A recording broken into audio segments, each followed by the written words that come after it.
Uniti contro la violenza sulle donne. Anche quest'anno è lo slogan scelto dal territorio pordenonese in occasione del 25 novembre, la giornata nazionale dedicata al contrasto della violenza di genere. Un appuntamento sentito dalla comunità e dalle amministrazioni locali che hanno deciso di muoversi ancora una volta nella stessa direzione. I 50 comuni del Friuli Occidentale hanno infatti aderito a un programma condiviso che mette in rete iniziative e momenti di confronto distribuiti su tutto il territorio. Un percorso ampio partito a metà ottobre destinato a proseguire fino a dicembre, con un calendario fitto di incontri pensati per sensibilizzare e per continuare a parlare di un fenomeno purtroppo ancora molto presente. Un fenomeno strutturale, un fenomeno sistemico che purtroppo entra nella nostra società anche in maniera più insinuosa proprio con le nuove tecnologie. L'impegno dell'amministrazione comunale da tanti anni è costante,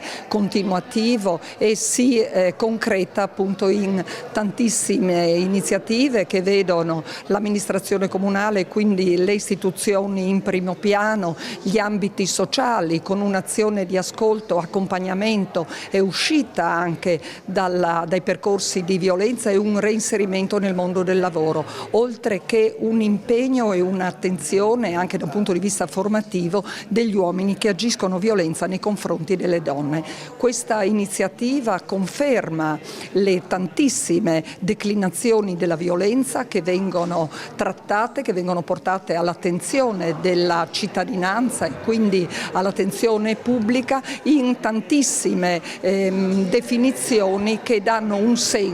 dell'impegno e del lavoro appunto di tutte le istituzioni, ma soprattutto anche di tutti gli stakeholder impegnati in questa rete solida che è stata costruita negli anni e che si è rafforzata proprio da questa unione di tutti, perché solo insieme possiamo cercare di arginare questo fenomeno.